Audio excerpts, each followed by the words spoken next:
Alhamdulillahilladzi hadana li hadza laula an hadanallah. Asyhadu an la ilaha illallah wahdahu la syarikalah wa asyhadu anna Muhammadan abduhu wa rasuluh. Allahumma shalli wa sallim wa barik ala sayyidina Muhammadin wa ala alihi wa ashabihi wa man tabi'ah. Amma ba'd. Allahumma aghnina bil ilmi wa zayyinna bil hilmi wa akrimna bit taqwa wa jammilna bil afiyah. Amin ya rabbal alamin.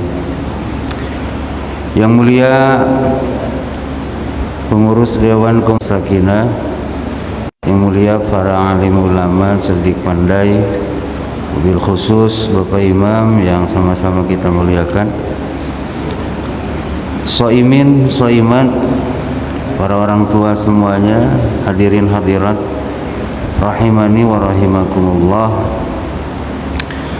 Puji beserta syukur mari kita terlebih dahulu kita panjatkan kehadirat Allah Subhanahu wa taala, Zat yang maha baik, yang maha sempurna.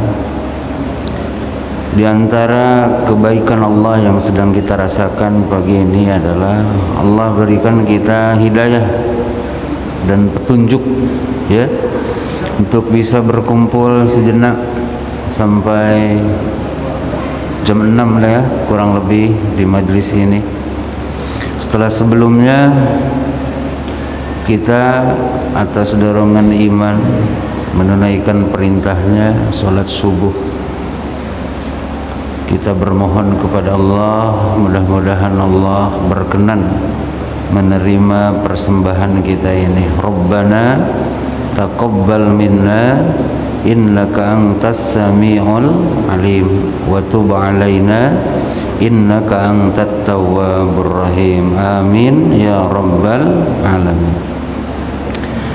Selanjutnya hadirin, mari kita bersolawat dan bersalam kepada kekasih Allah, Nabiullah wa Rasuluh Sayyidina Muhammad sallallahu alaihi wasallam, kepada keluarga beliau, kepada istri-istri beliau, kepada zuriyah beliau, kepada sahabat-sahabat beliau semuanya, dan untuk kita umat beliau. Allahumma salli ala Sayyidina Muhammadin wa ala ali Sayyidina Muhammad.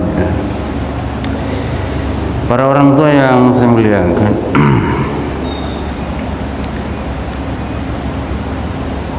Allah Subhanahu wa taala melalui lisan Rasulullah sallallahu alaihi wasallam menyampaikan bahwa di antara tabiat manusia yang melekat pada diri kita adalah kita ini tukang salah dan tukang lupa. Tukang salah, tukang lupa. Kalau tukang lupa ini insya Allah Pak dimaafkan, ya. Makanya tak ada hukuman bagi orang yang lupa.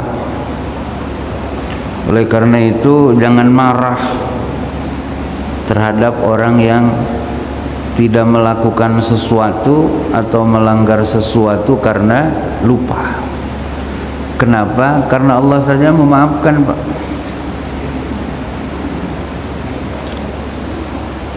Kalau lupa. Dan di satu sisi lupa ini adalah nikmat juga. Sempat tak ada lupa, wah berat hidup ini, Pak. Sikit aja kita tak bisa melupakan masa lalu misalnya, kan. Wah hidup nih Pak capek dibayang-bayangi masa lalu. Mobil khusus istri kita,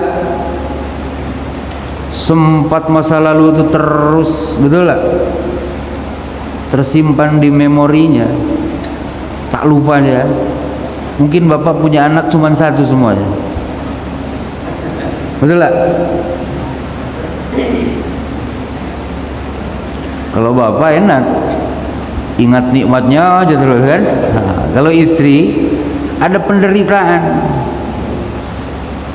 yang itu adalah setengah dari kematiannya.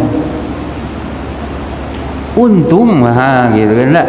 Untung itu pernah dibuat lupa. Maka kita hari ini alhamdulillah, betul, ada yang dianugerahi 5, betul, 6, 3, paling sedikit 2, alhamdulillah. Nah, itu berkat lupa, betul gak? Berkat lupa.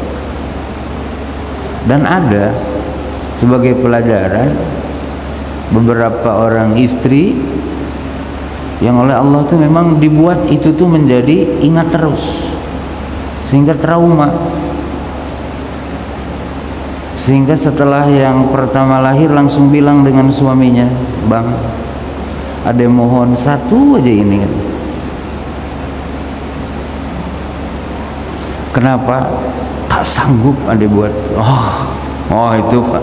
Sempat setiap istri begitu. Selesai teman harapan indah. Tak payah bapak beli rumah lagi, karena pewarisnya cuma seorang. Nah, untuk lupa alhamdulillah. Untuk lupa alhamdulillah, Allah langsung kasih ampunan untuk kita otomatis. Maka bapak sebagai makmum jangan lupa, jangan marah juga dengan imam kalau imamnya itu lupa. Betul gak? Dah takbiratul ihram, dah nak baca Fatihah, tiba-tiba keluar Pak Imam tuh, tak bilang permisi, langsung bilang sama badal, maju, keluar dari sebelah. Lupa mandi,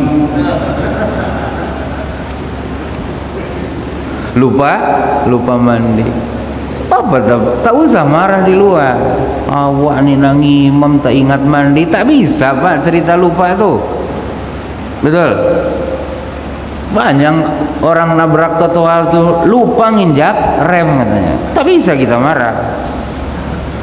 Wong lupa namanya. Betul tak? Tapi ada yang khata'in, nah itu karakter kedua kita. Yang pertama kita, khata'in itu apa? Tukang salah. Tukang salah. Awas, ada itu di diri kita. Maka tak boleh fala tuzakku anfusakum. Jangan kamu menjadi Mr. Clean, nganggap diri sebagai Mr. Clean yang super bersih. Jangan, Allah murka tuh Pak, karena bertentangan dengan karakter manusia itu sendiri. Tak boleh. Tak ada aku dosa sama sekali. Wah, itu kesombongan Pak namanya. Tak ada. Maka Rasulullah sallallahu alaihi wasallam, kalau Bapak dengar bacaan Pak Imam tadi di surah Inna Fatahna Laka Fatham Mubina, itu kan di ayat kedua Allah sampaikan kepada baginda Rasulullah nih, aku dah ngampuni kamu, baik yang sudah lalu ataupun yang akan datang. Berarti Rasul itu zero dari dosa. Tapi beliau sampai dengan kita, saya dalam sehari semalam tak kurang dari 70 beristighfar dan bertobat kepada Allah. Dosanya oleh Allah disebutkan, diampunkan, yang dulu ataupun yang akan datang. Tapi beliau bermohon ampun kepada Allah, bertobat kepada Allah tak kurang dari 70 sehari. Itu isyarat bahwa manusia paling dimuliakan Allah saja tidak merasa bersih dari dosa. Maka istighfar, kan gitu. Astagfirullah, astagfirullah paling itu. Nah, para orang tua yang saya muliakan, itu kan problem Pak. Kalau kita bersalah nih problem di dunia berproblem, di akhirat apalagi. Betul lah. Di dunia problem itu dengan diri sendiri, dengan masyarakat kalau kita bersalah. Apalagi kembali nanti menghadap Allah, kita bermasalah dengan Allah Subhanahu wa ta'ala. Itulah.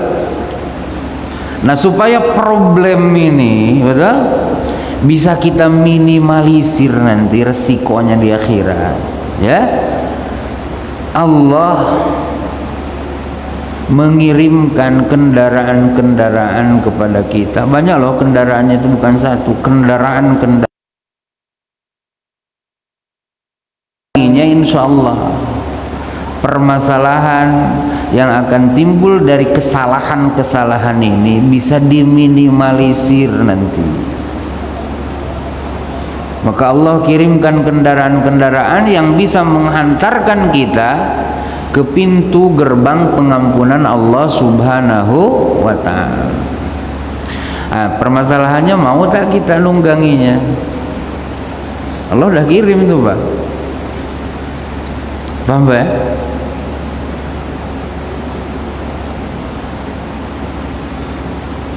Nah, kendaraan pertama yang Allah kirimkan itu adalah, kendarailah oleh kalian wahai manusia iman. Iman itu kendaraan pertama yang akan meminimalisir, betul, problematika kehidupan akhirat. Insyaallah kalau kita mau mengendarai iman ini, Bapak mau menyambutnya, mau menungganginya, betul, insyaallah di akhirat kita bisa diamankan dari siksa yang abadi. Alhamdulillah, di diri kita alhamdulillah itu sudah ada hari ini, dan kita bermohon kepada Allah minta dipelihara itu di diri kita sampai ajal datang nanti. Karena iman tuh butuhnya saat hidup aja, Pak. Kalau nanti kematian dah datang, semuanya iman, meskipun yang ateis, yang tak percaya Tuhan hari ini, datanglah kepada dia sakratul maut, udah iman loh. Firaun aja yang pernah ngaku jadi Tuhan kan, diabadikan Quran, kata hatinya itu, amantu bi rabbi Harun wa Musa, ku iman dengan Tuhannya Harun dan Tuhannya Musa. Cuman sayang itu ungkapan tuh ketika tak ada lagi jalan untuk terhindar dari malakul maut, karena dah terkepung air kan, itu baru dia iman. Maka kata baginda Rasulullah SAW, keimanan itu tak ada guna, Pak, kalau sudah yugargir, malaikat tuh udah nak tarik di sini. Kenapa? Kata ulama, dia sudah melihat kehidupan setelah kehidupan dunia, udah dipertontonkan, ini surga, nah ini neraka. Bapak tak usah tanya, betul tak ada surga, tak usah lah, orang tak akan ngasih tahu, akan nyata nanti gitu. Hari ini kita yang sanksi, betul tak surga ada, jangan bohong aja dah. Nah, nantilah tunggu sakratul maut itu dah. Maka di surah At-Takatsur kan diingatkan itu, alhaqumut takatsuru hatta zurtumul maqabira kalla saufa ta'lamun. Nah itu, kalla saufa ta'lamun. Jangan sekali-kali kamu buat takatsur, mengejar dunia lupa akhirat. Kenapa? Karena nanti saat kamu sakratul maut, kamu baru tahu bahwa takasur itu akan membuat kamu sengsara, menyesal. Saufa ta'lamun tuh ala sakratil maut. Summa kalla saufa ta'lamuna itu fil kubur. Itu keyakinan kedua, di situ di kubur makin nyata. Oh iya ya, yang kata Ustadz Ali itu siksa kubur itu ada. Baru kita nyadar di situ. Nah, cuma dah di situ nyesal tuh ya percuma juga. Di situ teriak-teriak aja cuma kita. Betul lah. Masalah, Pak. Betul lah. Nah, kalau kita beriman aja dulu. Bapak tak usah cerita amal soleh dulu, iman aja dulu. Ini baru cerita iman, amal soleh belum kita bicara. Itu kita dijanjikan oleh Allah dan Rasul, kita tak akan abadi dalam murka Allah di akhiratnya. Tuh, maka bersyukur kita, betul, dipilih oleh Allah. Awas, yang memilih kita tuh Allah, Pak. Bapak jangan punya kira karena emak aku mukmin lalu aku jadi mukmin juga, enak aja. Banyak, Pak, bapaknya mukmin, emaknya mukmin, dia jadi musyrikin. Betul lah. Jangan kita bilang kita nih keturunan mukmin, enak aja. Emang rukuk? Kalau rukuk boleh diwariskan, betul lah. Enggak, yang ngasih iman ya Allah, jangan salah. Maka bersyukur kita dengan emak dan bapak kita, betul, karena beliau telah ditakdir Allah sebagai mukmin. Hal pertama yang harus kita syukuri dari beliau itu ya, setelah melahirkan kita, karena mereka mewariskan iman.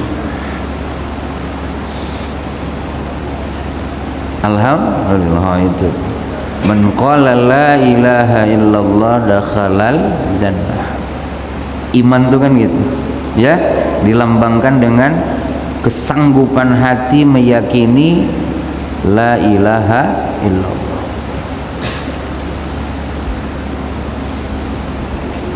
Maka dalam Al-Quran pun syarat untuk supaya kita bernilai hidup nih di akhirat, dia harus wahuwa mu'minun. Wahuwa mu'minun, si dia itu harus seorang yang beriman. Maka amal itu perkara yang zahir, perbuatan, ucapan yang baik, tapi dasarnya itu bukan iman. Pendorongnya, generatornya itu bukan keyakinan, bukan keimanan, bukan kepercayaan kepada Allah, tapi setakat baik saja dalam ukuran akalnya. Mohon maaf, di dunia boleh saja dikatakan sebagai amal saleh, tapi di akhirat dia kasarobim biqi'ati yahsabuhud dom'anu ma'an. Apa yang dikiranya sebagai kebaikan itu balik ke akhirat itu bagaikan fata morgana. Fata morgana itu kan hanya bayangan, dikira air ternyata bukan. Maka puasa pun, mohon maaf, dipanggil dulu ya ayyuhallazina amanu. Hai orang-orang, semulanya terjemah secara sastra Arabnya wahai orang-orang laki-laki yang telah beriman. Semulanya begitu. Kalau mau sesungguhnya nerjemahin ya. Cuman kalau diterjemahin begitu nanti banyak orang sesat di THI ini. Istri bapak tak puasa semua itu. Bang, abang doang yang diminta puasa tuh. Aku ndak, kata istri. Kok bisa deh? Ini amanuni abang tuh. Untung istri bapak tak paham bahasa Arab. Adalah sesat. Semulanya terjemah sebelum jadi ya. Wahai orang-orang laki-laki yang telah beriman, diwajibkan atas kalian, kan alaikum tuh. Kum tuh kalian laki-laki. Karena dalam bahasa Arab kalian laki-laki dan kalian perempuan tuh lafadznya beda. Kalau bapak bilang ke istri kamu, istri bapak ke bapak juga bilang kamu, di bahasa Arab lain. Istri bapak bilang kamu ke bapak, anta. Bapak bilang ke istri bapak kamu, anti. Kalau lagi nasab lebih khofatnya ka laki, ki perempuan. Kum laki-laki, kunna perempuan. Semulanya begitu, tapi ternyata tak begitu. Makna kemudian ya, setelah kita menggunakan makna-makna kaidah bahasa Arab yang lain, ternyata itu taglib aja namanya. Taglib itu apa? Tadi sebut semua, tapi include dia di dalamnya. Karena kalau harus dirinci satu-satu, oh itu habis Quran tuh dengan rincian begitu. Ya ayyuhallazina amanu wallati amanna kutiba alaikum wa alaikunna. Wah, paham. Maka bersalam Bapak tak payah assalamualaikum wa alaikumsalam, tak usah lagi lah. Alaikum itu dah include mama tu ada di dalam. Maka Ustaz, ini sedikit nyambung ya. Kalau nanti misalkan tak tahu kita kejadian bisa atau tidak kan. Kalau misalnya Ustaz harus nyolatin mayit di sini, mayitnya 10, misalkan sekaligus meninggal semuanya, nauzubillah, janganlah ya. Ini andai-andai aja. 9 perempuan, 1 laki-laki. Ustaz jangan sampai doa itu Allahumma gfir lahu, Allahumma gfir lahu walahunna warhamhu warhamhunna. Tak usah gitu. Allahumma gfir lahum warhamhum wa'afihim wa'anhum. Jadi si laki-laki yang 1 tuh, itu dia yang jadi raja, yang 9 perempuan tuh ngikut ke domirnya laki-laki. Sama Ustaz, 1 perempuan 1 laki-laki, udah lahum aja. Allahumma gfir lahuma warhamhuma wa'afihima wa'fu anhuma gitu. Nah itu ya. Jadi laki-laki ini memang raja ya, raja. 1 dia, tapi domirnya dipakai meskipun sesisanya 99 barang. Nah itu ya.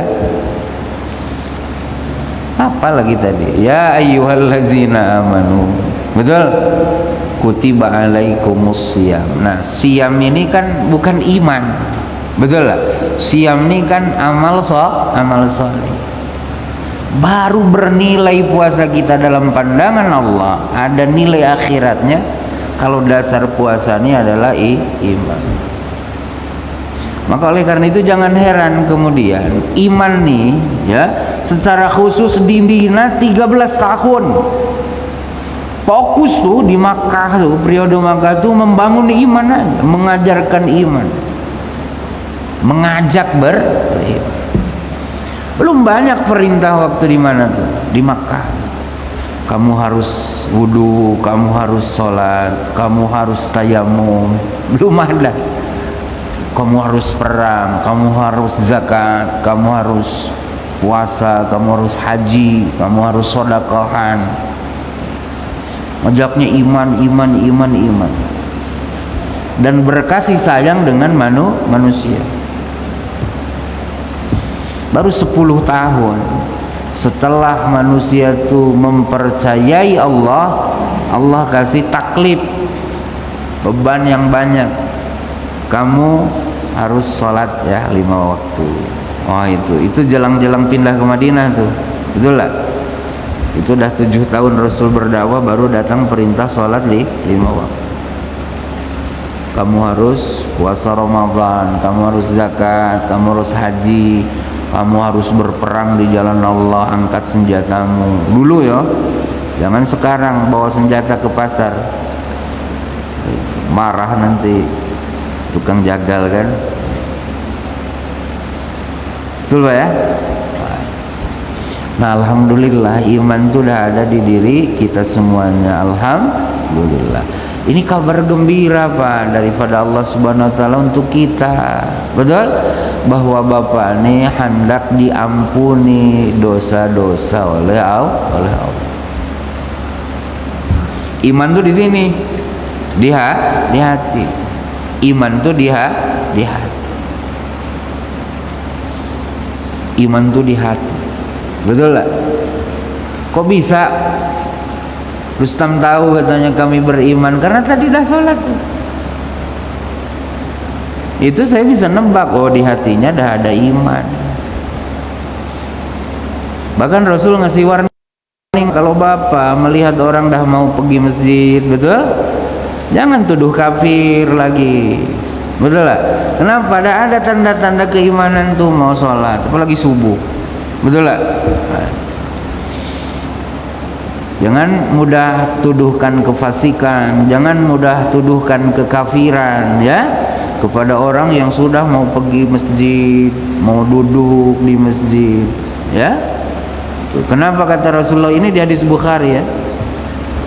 Karena kalau apa yang kamu tuduhkan ke dia itu dalam pandangan Allah nyatanya tak ada, nihil dia dari kefasikan itu seperti kamu tuduh tadi, nihil dia dari kekafiran seperti yang kau tuduhkan itu. Kata Rasulullah apa? Balik tuh kefasikan sama kekufuran tuh ke dirimu yang nuduh. Maka bapak jangan menjadi ahli takfir, jangan menjadi murid dari guru yang senang ngapir-ngapirkan orang. Ya, itu ini pesan saya nih, ya. Jangan bapak dah keluar aja. Kalau sudah ngapir-ngapirkan orang baru ceramah 3 kata 2 kata kafir dia gitu. Apa pula? Sholat rajin kafir pula gitu. Awas, jangan itu. Jangan mau dengar. Apalagi jadi murid. Bahaya itu, Pak. Bisa balik kekufuran tuh ke diri kita sendiri. Nauzubillahi min dzalik. Penting nih Pak, ya, penting. Oke, lanjut ya, lanjut. Oke, iman alhamdulillah. Nah, itu kendaraan pertama, sekaligus kendaraan yang paling utama. Kendaraan kedua, ya, untuk supaya khati'ah kita, kesalahan kita, betul, tidak menjadi permasalahan di akhirat antara kita dengan Allah. Allah sodorkan lagi kendaraan berikutnya. Apa itu? Al-amal as-salihat, amal-amal yang baik. Al-amal as-salihat ini kendaraan kedua, Pak. Setelah kendaraan utama iman. Tunggangi oleh kamu kendaraan ini, kamu nanti melenggang masuk dalam ridhoku, kata Allah. Nah, amal salihat yang pokok ini itu disebut rukun Islam. Itu yang pokok, ya. Amal salih yang pokok itu rukun Islam. Rukun Islam tuh dari dulu sampai sekarang 5, Pak. Jangan bapak tambah lagi. Sesuai dengan percakapan Jibril dengan Rasulullah. Jibril nyamar waktu itu jadi orang.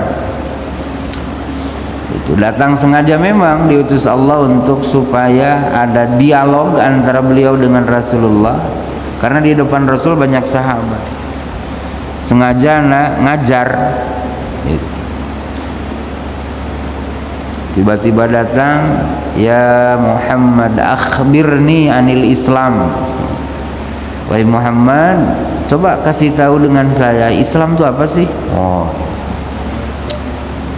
kata Rasulullah, al-Islam itu antashhada an la ilaha illallah wa anni rasulullah. Kamu bersaksi Allah itu adalah satu-satunya Tuhan, tak ada Tuhan selain Dia. Dan kamu bersaksi bahwa aku ini utusannya Allah itu. Wow. Itu amal salih yang pertama. Pakai ini.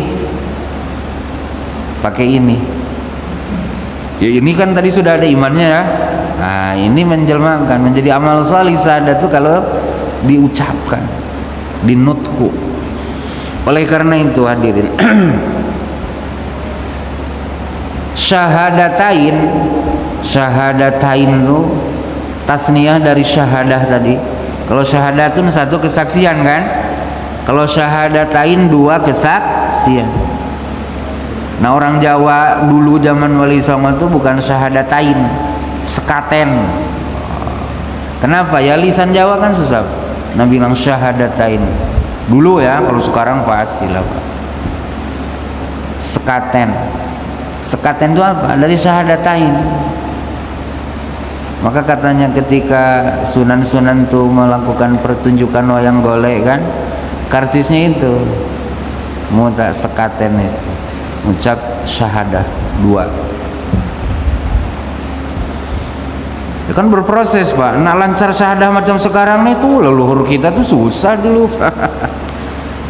Bapak jangan merasa fasih sendiri, wah aku hebat. Enggak, leluhur kita tuh tak sepasih kita ngucap, tapi imannya mantap mereka.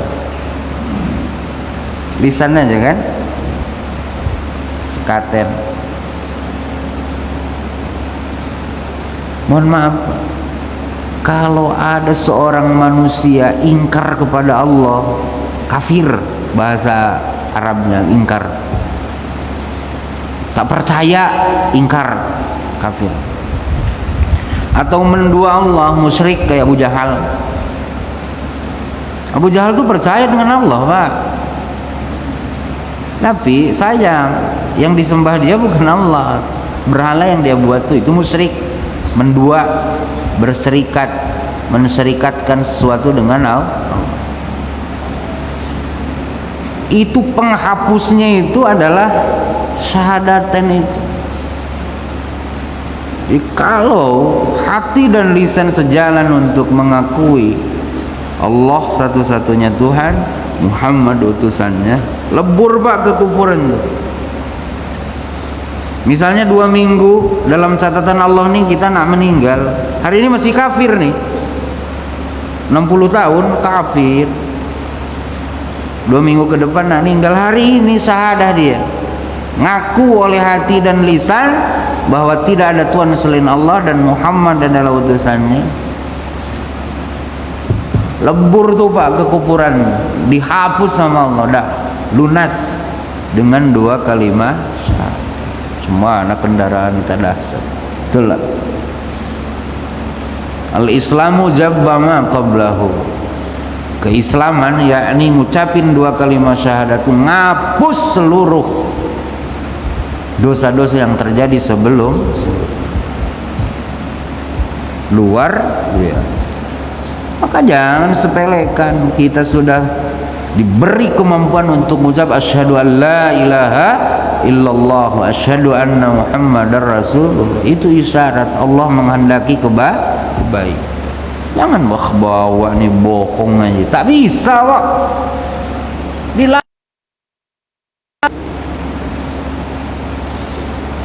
Luar ya, maka Allah minta dengan kita ngulang-ulang syahadat itu paling tidak 9 kali sehari semalam. Betul kan? Zuhur 2 kali, betul? Asyar 2 kali, maghrib 2 kali, isya 2 kali, subuhlah tadi sekali.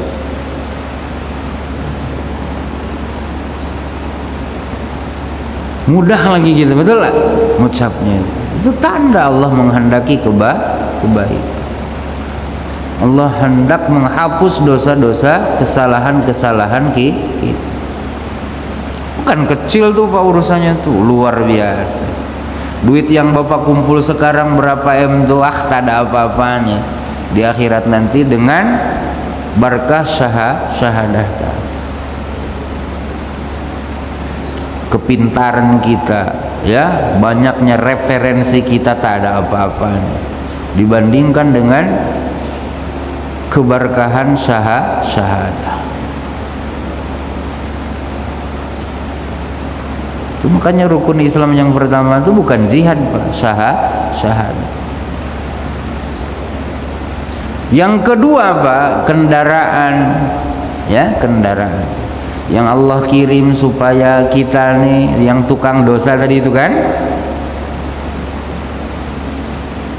bisa terhapus dosa-dosa kita sehingga tidak menjadi permasalahan di akhirat.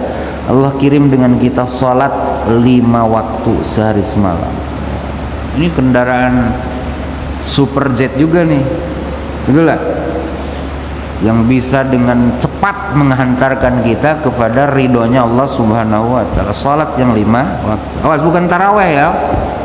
Salat yang 5 waktu. Tak tarawih tak ada masalah Pak di akhirat. Cuman tak dapat bonus saja. Tapi kalau tak duhuran, oh masalah, problem tuh Pak. Ustadz problem itu Ustadz kalau tak sholat zuhur itu. Tak taraweh Ustadz full Ramadan ini malas tak taraweh kata Ustadz, bobo aja. Tapi isaan, oh selamat tuh. Cuman tak dapat bonus aja. Isa tadi buat, taraweh dibuat. Oh itu ngejar bonus, hilang gaji itu namanya. Tarawih datang, Isa langkau, cuma gitu. Subuh langkau, Idul Fitri paling depan. Awas ingat-ingat ya, yang diwajibkan Allah itu jangan salah, hanya 5 sholat tuh. Sesisanya itu nafilah Pak, bonus-bonus supaya makin gede gitu yang dibawa oleh Bapak. Yang gaji utamanya sholat. Yang 5 harus disebut tuh, yang 5 tuh zuhur Ustaz, jangan pula nanti duha pula. Zuhur, asyar, maghrib, isya, subuh. Jumlah rakaatnya 17, jangan 20. Sholat apa tuh jadi 20? 4, 8 tambah 3, 11, 11 tambah 4, 15, 15 tambah 2, 17. Sepakat tuh. Karena ada juga kan yang nyeleneh 3 waktu aja sholat tuh katanya. Ada juga yang nyeleneh. Coba Bapak buka di YouTube tuh. Ada itu. Nah itu tak usah diikut tuh Pak, nyeleneh namanya. Ya, nyeleneh. Ini yang diwajibkan Allah.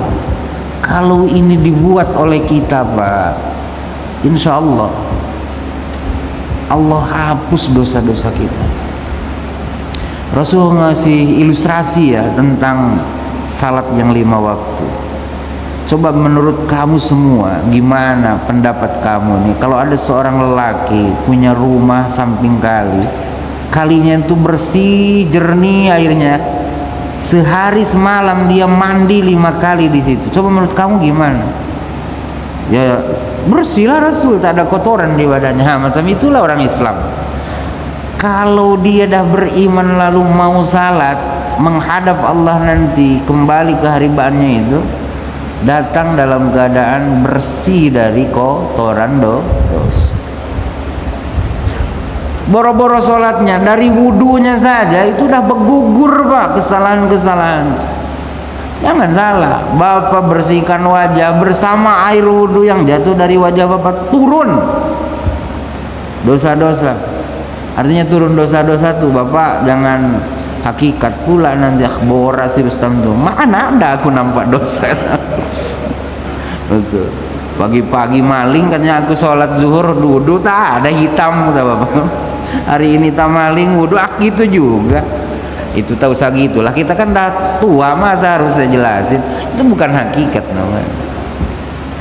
Artinya Allah kifarati, Allah hapus dosa-dosa yang terjadi di wajah, di mata, di hidung, di bibir nih ya, dikifarati dengan ketaatan Bapak kepada Allah. Mau wudu, tetap dasarnya iman, wudunya tuh wudu iman. Maka panggilan untuk wudu tuh ya ayyuhalladzina amanu idza kumtum ilas salati fagsilu wujuhakum. Bila kamu mau salat, basuh dulu wajahmu wahai orang-orang yang beriman. Jadi wudunya tuh panggilannya iman dulu. Jatuh dari tangan gitu juga, dari kepala, dari kaki. Itu dari wudunya, dari sholat. Bukan main Pak, Bapak jangan menganggap remeh sholatnya. Itulah bisa sholat tuh dibisakan oleh Allah tuh, itu artinya Allah menghendaki Bapak menjadi orang yang diridhoi oleh Allah Subhanahu wa ta'ala, maka diringankan ke sini. Bukan kebetulan Pak, bukan karena kenal dengan Pak Ustadz ini, bukan karena Bapak dekat dari mana? Dari masjid ini? Bukan. Allah menghendaki Bapak menjadi orang yang akan diampuni dosanya. Alhamdulillah. Maka Bapak perlu berbahagia. Fabizalika falyafrahu. Maka berbahagialah karena kamu mendapatkan fadlullah wa rahmatuhu, keutamaan Allah dan kasih sayang Allah. Ini bisa melakukan ketaatan kepada Allah. Wa khairum mimma yajma'un. Rahmat yang Allah berikan, hidayah untuk bisa ngabdi itu lebih baik dari dunia yang kita kumpul, yang kita bangga-bangga. Dibanding rumah yang Bapak miliki itu tak ada apa-apanya dibandingkan karunia nikmat bisa iman dan bisa ngabdi kepada Allah. Bukan kecil nih Pak nilainya dalam pandangan Allah. Itulah ya, selepas sholat nih kita dosa lagi, itu lain urusan. Betul lah, lain urusan. Bapak datang lagi asar dihapus lagi. Tapi jangan pula dah aku nak asaran maling dulu lah sekarang. Jangan gitulah. Udah maling direncanain. Nah itu Pak ya. Nah kendaraan, karena Ustadz tadi bilang ada tanya jawab ya, 10 menit lah. Berarti kendaraan itu baru 3 ya.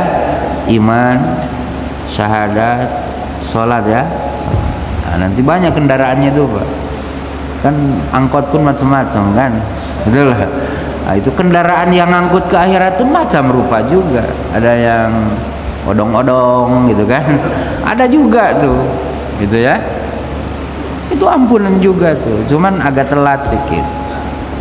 Itu ada yang superjet, ya yang ke Batam tuh kan ada yang cepet, ada yang ya kita di dalamnya tuh sakit-sakit, nah kan gitu. Nah, kendaraan akhirat pun macam ragam, ya tapi semuanya bagus, bisa menghantarkan kita ke pintu ampunan Allah. Dah, itu dulu ya, nanti kita bincangkan lagi kendaraan-kendaraan yang lain. Karena ini targetnya sampai suruk, Bapak harus ada yang nanya, gitu kan? Harus ada yang nanya. Ini maksa nampaknya MC ini, harus ada yang nanya supaya sampai jam 6 gitu. Sila Pak, kalau ada. Sila Ustaz.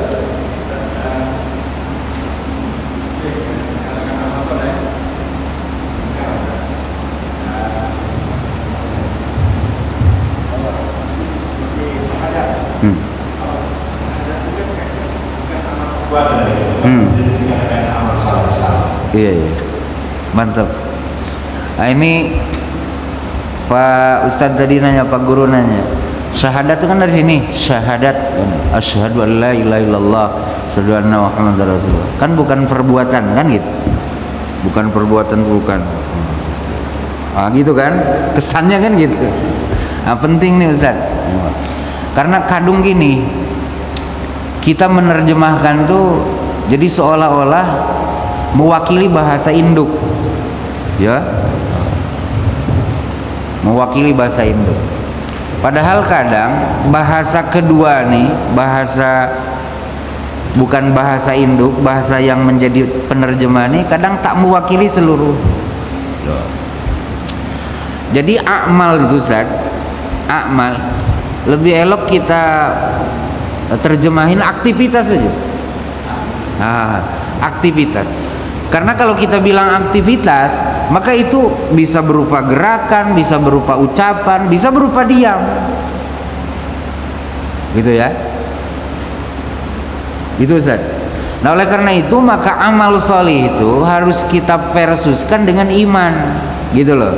Kalau iman itu urusan hati, kalau amal soleh itu urusan zohir. Nah gitulah amal soleh itu.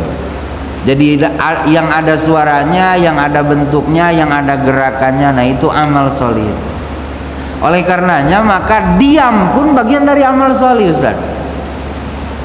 Diam pun bagian dari amal soleh. Contoh, kayak Bapak nih kan hari ini jadi audien, jadi pendengar, betul lah. Gitu. Speakernya kan saya nih, Bapak audiennya. Kalau saya menjadi tukang ngomong, Bapak ikut ngomong, bermanfaat tak speak saya nih? Kan tidak. Maka saat itu ibadah Bapak, amal salih yang Bapak harus buat adalah diam. Diam artinya ini tak berkomat kamit. Kemudian ini fokus dengar. Nah ini amal salih Ustaz. Ustaznya meneng gini, tapi ini berfungsi mendengar. Nah berarti dia sedang beramal solih. Jadi amal solih itu harus mikul. Oh gitu. Ya, nah, gitu. Ada juga amal solih itu tak harus keluar keringat, betul? Tak harus keluar keringat. Ini aja bergerak jadi amal solih, betul lah. Jadi amal solih ini. Misalnya sakit gigi Ustaz, ada Pak Imam sampingnya, nah ngomong sakit, betul lah. Kan ini aja gerak sedikit, itu amal solih. Nyuruh Pak Imam untuk mewakili. Awalnya katanya kan ini sakit, nah, akhirnya mata aja berkedip. Ini amal solih. Sebagaimana kedipan mata pun bisa juga menjadi amal salah, betul lah? Bisa menjadi amal salah. Semalam tuh udah gunjing kita ya, gunjingkan Ustaz. Ketemu di pasar sama bapak tuh, kan paham lah? Kan ngelanjutin gunjingan malam. Cukup segitu, itu ada catatan sebagai amal salah. Emang harus keringatan? Tidak. Amal salah itu. Lawan amal soleh itu amal salah. Padahal Bapak kalau nak telusuri bahasa Arabnya, salah soleh itu kan satu akar kata. Kadung salah itu sudah menjadi bahasa kita. Muslih soleh itu satu akar. Solah. Gitu Ustaz ya. Jadi amal solih ini itu lawan dari iman. Kalau iman tertanam di sini di hati, kalau amal solih yang menjelma dalam dunia luaran gitu. Nah solat tuh kan amal solihnya ada bentuknya, amal zahir ya, amal zahir gitu ya. Puasa, coba puasa kan amal solih, mana amalnya? Wong tak makan, tak minum, tak ada yang dikerjain. Kalau sholat kan ada gininya. Kalau zakat, kalau haji, haji. Puasa, apa kerjanya? Apa kerjamu? Tak makan, tak ada kita dengar begitu. Apa kerjamu? Tukang makan. Apa kerjamu? Tukang tidak makan, kan tidak. Itu lucunya puasa. Jadi amalnya tuh dengan melakukan tidak. Paham Pak ya? Maka lain sendiri, makanya pahalanya itu puasa tuh.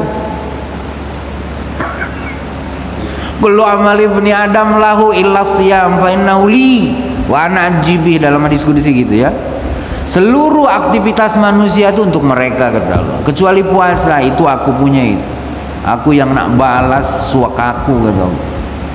Karena beda bentuknya Pak.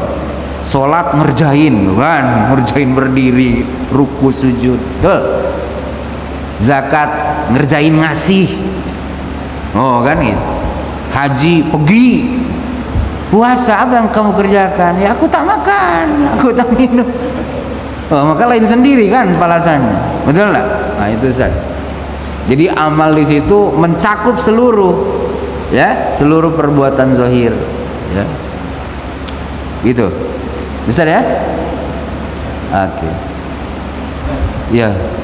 3 menit lagi Ustaz. Bisa jam 6. Dalam hadis tentang dunia Islam harusnya itu kan Ramadan terakhir Islam. Sebenarnya dari tahun Islam itu haji guys. Jadi itu bagaimana tafsiran dari hadis sehingga yang kita tahu dan pelajari haji ini terakhir dalam Islam. Itu dari sananya loh Ustaz. Ya. Dari sananya.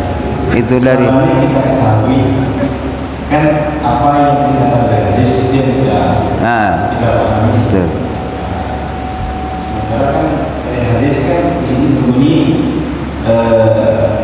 syahadat dulu, baru sholat, baru zakat, baru haji, akhir Ramadan.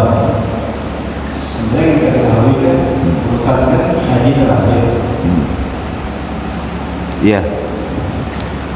Kalau itu tidak jadi masalah ya, kecuali dalam ujian.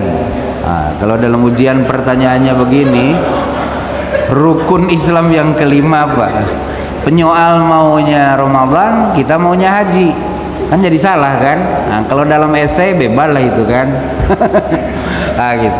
Cuman mungkin apa hikmahnya lah ya? Ada dua riwayat, memang ada dua riwayat. Seperti zakat dan puasa, ada yang puasa dulu, ada yang zakat dulu kan? Nah, gitu. Itu menurut saya tidak menjadi masalah besar ya, cuman ada hikmah lah ya. Kenapa haji menjadi terakhir ya? Karena haji itu memang resikonya banyak, Pak. Maka Allah pun mewajibkan haji itu cukup seumur hidupmu sekali, meskipun Bapak berlipat ganda duitnya sekali aja, karena resikonya besar Pak haji. Apalagi dulu ya, harus jalan kaki, harus naik kapal. Naik kapal mungkin dulu pongpong pakai layar kan, berat, betul lah. Nah, makanya kaid haji itu manis tata'a ilaihi sabila, murah kali Allah. Kalau kamu pergi mampu sana, pergilah. Kalau tidak ya tak usah maksain diri. Itu seolah-olah dari dudukin di mobil aja dah gini, suruh sini balik lagi sini. Itu tak usahlah dipaksai, kasihan kan, betul lah. Itu. Kalau sholat tak bisa Pak. Kalau sholat didudukin gini, kalau gini, udah sholat aja ini. Kalau haji dah duduk dah gini, dalam bah, nanti Pak sama anak aja perginya. Murah Pak Allah. Itu Ustaz ya. Risiko haji itu besar Ustaz. Maka seumur hidup Ustaz sekali. Apalagi seperti Indonesia sekarang, antriannya panjang Pak. Betul lah, di beberapa daerah tuh ada yang sampai 40 tahun daftar, sekarang 40 tahun ke depan baru boleh pergi.